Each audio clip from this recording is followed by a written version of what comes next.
शुरू हुआ है दीप्ति और सिया सीबीएसई बोर्ड में शेयर चैप्टर शुरू किया है मैंने इससे पहले वाले बैच में, अभी आज ही शुरू किया है, बेसिक्स बताए ऑन कहाँ करवा रहे हैं? रिडेम्पशन ऑफ प्रेफरेंशियल गाइस, ये केवल और केवल एक ही बुक में है।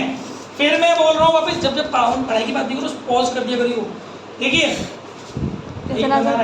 देखो भाई, ये जो चैप्टर है रिडेम्पशन ऑफ प्रेफरेंस शेयर, ये शेयर नहीं है, शेयर चैप्टर नहीं है, ये सिर्फ इसमें नाम यूज हुआ है शेयर। एक्चुअली जो शेयर चैप्टर था उसमें आप लोग पढ़ रहे थे इश्यू ऑफ शेयर। कोई कंपनी शेयर जब इश्यू करती है तो किस तरीके से उसका अकाउंटिंग ट्रीटमेंट करती है, वो आपने पिछले चैप्टर में पढ़ा था। अरे यार, redemption of preference share, Hindi वालों के लिए हिंदी में लिख दे रहा हूं मैं, पूर्वाधिकार अंशों का शोधन। पूर्वाधिकार, देखो जितना आप लोग कम बोलोगे उतना ज्यादा कोर्स होगा, उतना जल्दी होगा, उतना अच्छे से समझ में आएगा। पूर्वाधिकार अंशों का शोधन, इस चैप्टर में आपको करना क्या है, बेसिकली कंपनी जो ऑलरेडी शेयर इश्यू कर चुकी है, अब उन शेयर्स को कंपनी एक पर्टिकुलर टाइम पीरियड के बाद वापस करना चाहती है पैसा। आज मैंने आपको शेयर इश्यू किए तो आपसे मैंने पैसे ले लिए, यही तो मतलब है शेयर इश्यू करने का मतलब क्या है कि कंपनी पब्लिक से पैसे अरेंज करती है, लेकिन उन पैसों को कंपनी को वापस भी तो करना है पर्टिकुलर टाइम के बाद। तो वो इस चैप्टर में है कि जब कंपनी को शेयर्स का पेमेंट करना होता है तो उसके पेमेंट को करने से पहले कंपनी को अरेंजमेंट करने पड़ते हैं पैसे के। तो वो अरेंजमेंट कंपनी कहाँ से करेगी, 4-5 तरीके हैं। किसका फोन है? पहला तरीका है हमारा नए अंश निर्गमित करके,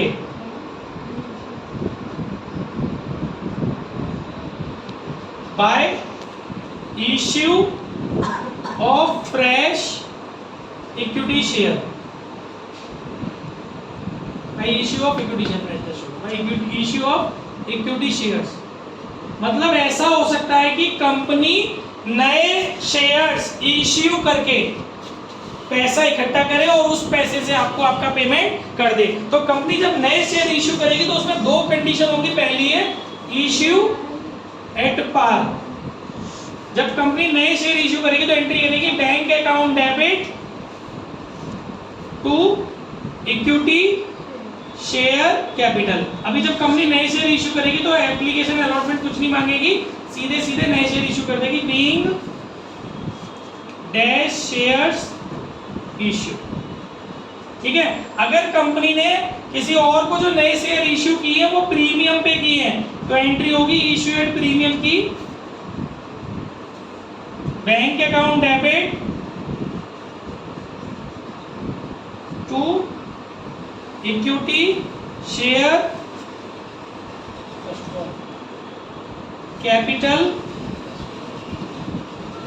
to security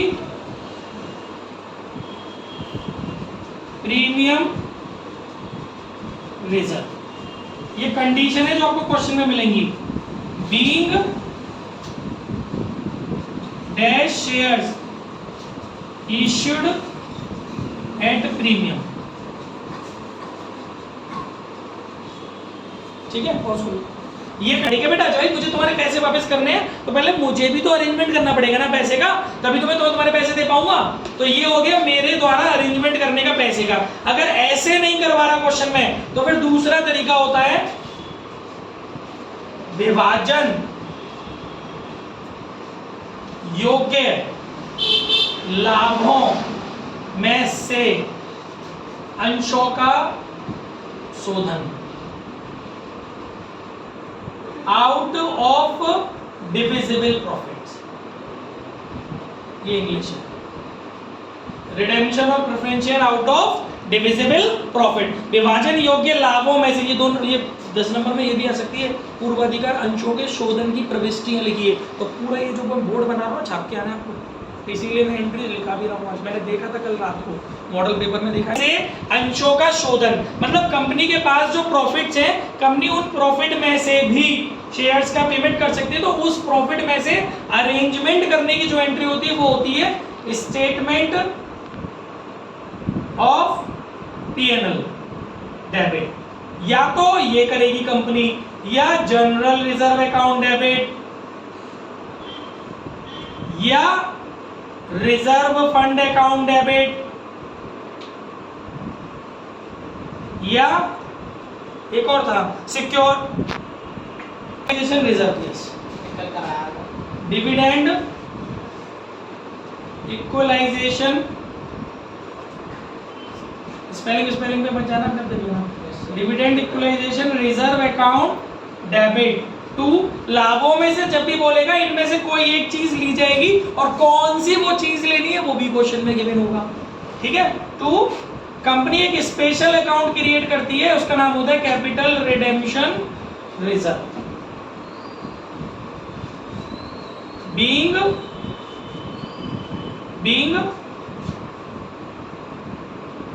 provision for capital made out of divisible profits। इसकी नरेशन हो गई। आपने क्या किया है, ये कैपिटल के लिए प्रोविजन किया है, जो कैपिटल आपको रीपेमेंट करनी है उसकी व्यवस्था की है, और वो व्यवस्था कहां से की है, डिविजिबल प्रॉफिट से की है। तो being provision for capital made out of divisible profit, या तो ये फंतुड़ू अपनाया जाएगा या फिर ये फंतुड़ू अपनाया जाएगा। और कुछ क्वेश्चन ऐसे भी आएंगे जिसमें थोड़ा सा इस माध्यम से भी पैसा अरेंज किया जाएगा और थोड़ा बहुत इस तरीके से भी जो पेमेंट हमको करना है उसका अरेंजमेंट किया जाएगा। जैसे जैसे हम क्वेश्चंस में पढ़ेंगे समझ में आएगा। अच्छा, ये तो हो गए चॉइसेस की किस तरीके से, ये तो हुआ कि किस तरीके से कहां से व्यवस्था करनी है। अब पेमेंट कहां से करना है, कैसे करना है, अभी तो पेमेंट कहां से करना है उसकी एंट्री होगी। अब मैं आपको आपका पैसा वापस भी तो करूंगा क्या, बस मैं डायलॉग मारता रहूंगा। ये मैंने आपको आपका पैसा वापस करने की व्यवस्था कर ली, अब उस पैसे को आप तक पहुंचाना है तो उसकी एंट्री क्या होगी। देखिए, दो एंट्री होती है उसकी, और होती है पूर्वाधिकार अंशों का शोधन करने पर,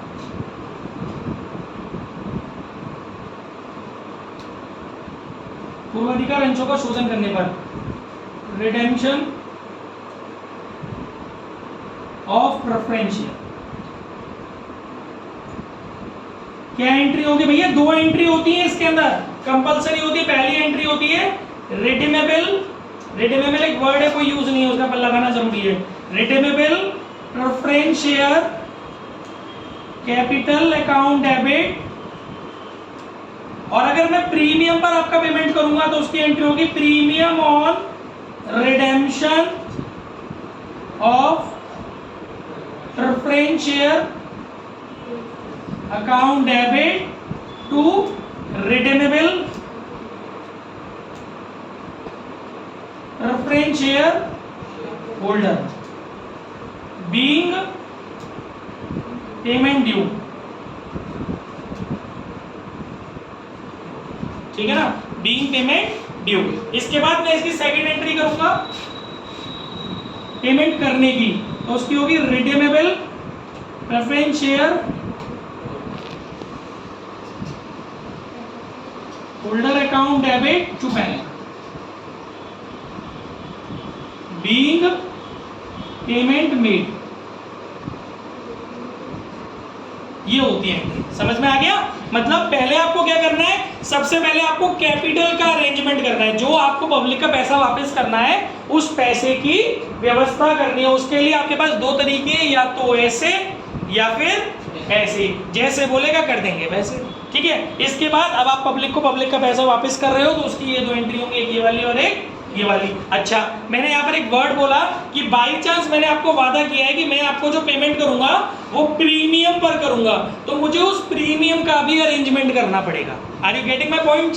मैंने अगर आपको प्रॉमिस किया है कि मैं आपको आपका पैसा प्रीमियम पर दूंगा, तो मुझे उस प्रीमियम का भी अरेंजमेंट करना पड़ेगा। उस प्रीमियम के अरेंजमेंट की भी एक एंट्री लगानी पड़ेगी, वो भी मैं लिख देता हूँ साइड।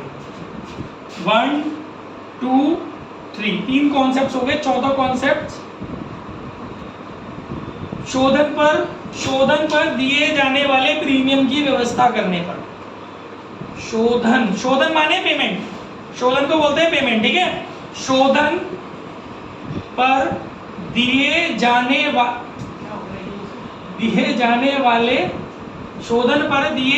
वाले प्रीमियम पूरी हिंदी राइटिंग हो गई। शोधन पर दिए जाने वाले प्रीमियम की व्यवस्था करने पर। गाइस इसके लिए अपने पास 2-3 जुगाड़ हैं, वहां से निकाल सकते हैं। एक तो सिक्योरिटी प्रीमियम रिजर्व में से पैसा निकाल सकते हो, निकाल सकते हो सिक्योरिटी, एसपीपी लिख दो समझ जाओगे।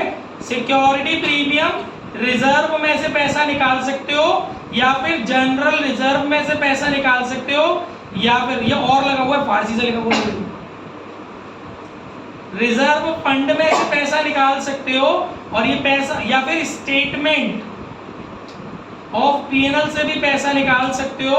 और जो पैसा निकाल के डालोगे वो किस में डालोगे, इस वाले अकाउंट में, premium on redemption of preference share, premium on redemption of preference share account, being debt ये सब चीज transferred to premium on redemption. मैं फिर से पढ़ देता हूं, वीडियो में रिकॉर्डिंग थी, शॉर्ट में लिखा है पर आपके पास रिकॉर्डिंग है। Security premium reserve account debit, या फिर जैसा बोलेगा as per the instruction which is given in the question, security premium reserve account debit, या फिर जनरल रिजर्व अकाउंट डेबिट, या फिर रिजर्व फंड अकाउंट डेबिट, या फिर statement of PNL account debit to premium on redemption of preference share. इसमें आपको ये पैसा डालना है, being blah blah blah transfer to premium on redemption. ठीक है, ये है आपका केस। यहां तक समझ में आ रहा है? ये 4-5 केस है, आपको याद करने हैं, क्योंकि जब तक ये केस याद नहीं होंगे तब तक आप क्वेश्चन में सबसे पहली चीज आपको आइडेंटिफाई करना है क्वेश्चन में कि एग्जैक्टली कितना पेमेंट करना है। दूसरी चीज आपको आइडेंटिफाई करनी है कि कहां से करना है पेमेंट, क्योंकि जैसे ही आपने ये आइडेंटिफाई कर लिया कितना पेमेंट करना है, तो आपको मेक इट श्योर हो जाओगे आप कि इतनी मुझे कैपिटल की व्यवस्था करनी है। और बाई चांस उसमें लिखा है कि साहब आप प्रीमियम पे पेमेंट कर रहे हो तो उस प्रीमियम को भी कितना देना है ये पहचानना है आपको पहले क्वेश्चन में। फिर दूसरा आपको पहचानना है कि कहां से करना है। जैसे कि आप क्लियर हो जाएंगे कि अच्छा यहाँ से करना है तो जे एंट्री दो, अच्छा यहाँ से नहीं करना, यहाँ से करना है तो जे एंट्री दो।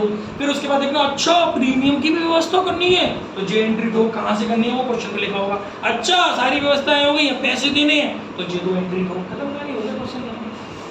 ये बहुत इंपॉर्टेंट पॉइंट है जिसे बच्चे हल्के में ले जाते हैं। भैया एक रूल होता है, क्या रूल है कि partly paid up share can not be redeem. आंशिक दत्त अंशों का शोधन नहीं किया जा सकता। यानी अगर बाई चांस जब इश्यू ऑफ शेयर चैप्टर चल रहा था, आपने देखा होगा कई सारी सिचुएशंस ऐसी क्रिएट हुई थी कि कंपनी फाइनल कॉल नहीं मांग रही होती थी। ऐसे क्वेश्चंस किए थे ना, फाइनल कॉल नहीं मांग रही थी, वो आपने नहीं पहले देख लो। ऐसी बहुत सारी सिचुएशंस बनी थी जब फाइनल कॉल नहीं मांगी थी कंपनी ने। और वो मान लो जैसे 100 रुपए का शेयर है, आज कंपनी ने 80 रुपए मांगे हैं आपसे, मांगेंगे सब 20 साल तक 20 रुपए। अब आ गया पेमेंट का टाइम, 20 साल बाद कंपनी ने प्रॉमिस किया था कि आज आप हमें पैसे दे दीजिए 80 रुपए के हिसाब से, 20 रुपए रह जाते हैं हम बीच में मांग लेंगे आपसे, 10,000 शेयर्स आपके पास है, 20 साल बाद आप हमसे अपना पूरा पैसा 100 रुपए के हिसाब से वापस ले जाना। ऐसा नहीं होगा। क्यों नहीं होगा? क्योंकि अभी तक कंपनी ने वो फाइनल कॉल नहीं मांगी है। इसको बोलते हैं पार्टली पेड अप शेयर। जब पूरे 100 रुपए, एक एग्जाम्पल के लिए समझा रहा हूँ, 100 रुपए पूरे 100 रुपए कंपनी ने भी आपसे मांगे ही नहीं है, तो वो शेयर कैसा है? पार्टली पेड अप शेयर है। तो ऐसे शेयरों का रिडेम्पशन कैसे करेंगे? भाई तुमने मेरे अभी 20 रुपए दिए नहीं, तुम्हारी क्या गलती है यार? मैं क्यों बोलूँ कि तुमने नहीं दिए? बिकॉज ऑफ मैंने मांगे नहीं है। बीइंग का कंपनी मैंने आपसे मांगी नहीं है तो आप क्यों दोगे? तो उस कंडीशन में कंपनी को आपको आपका पैसा वापस करना है तो पहले कंपनी को जबरदस्ती अपनी फाइनल कॉल मांगनी पड़ेगी आपसे। तो उसकी मांगने की एंट्री, वो जो ड्यू रिसिप्ट की फाइनल कॉल वाली एंट्री होती है ना, पहले ड्यू की एंट्री होगी फिर रिसिप्ट की एंट्री होगी। अब इस तरीके से पार्टली पेड अप शेयर जो है वो फुल्ली पेड अप शेयर में कन्वर्ट हो जाएगा। उसके बाद ये पूरा कांड होगा। अगर किसी क्वेश्चन में पार्टली पेड अप शेयर बाजी हो रखी है तो पहले आपको उसको फुल्ली पेड अप में ऑटोमेटिकली कन्वर्ट करना है, जिसकी एंट्री में भी लिखे दे रहा हूँ। उसके बाद ये सब नौटंकी चालू होगी। ठीक है, अब वो एंट्रीज क्या होती है पार्टली पेड अप शेयर्स को फुल्ली पेड अप में कन्वर्ट करने की? हिंदी है इसकी आंशिक दत्त अंशों को पूर्ण दत्त अंशों में परिवर्तन। आंशिक दत्त अंशों का पूर्ण दत्त अंशों में परिवर्तन, अंग्रेजी में लिखेंगे conversion of partly paid up share into fully paid up share. ठीक है गाइस, तो इसमें कोई बहुत बड़ा पहाड़ नहीं तोड़ना है आपको। ड्यू और रिसीव्ड की एंट्री नहीं पढ़ा लो, नहीं तो एक लड़का एक लड़की पे डाल दूंगा मैं, तो देखो कैसे दोगे। मान जा विमल तू। ठीक है, पहले ड्यू की एंट्री होगी। ड्यू की एंट्री क्या होती है? फाइनल कॉल की ड्यू की एंट्री क्या होती है रे लाला? शेयर फाइनल, अच्छा कौन सा share? Preference share final call account debit to preference share capital account. ये हो गई आपकी ड्यू की, ठीक है ना। बीइंग फाइनल, टाइम को देखेगा तो पढ़ लिया जीवन में, being final call money due. इसके बाद इसकी रिसीव्ड की एंट्री होगी bank account debit to preference share final call account, being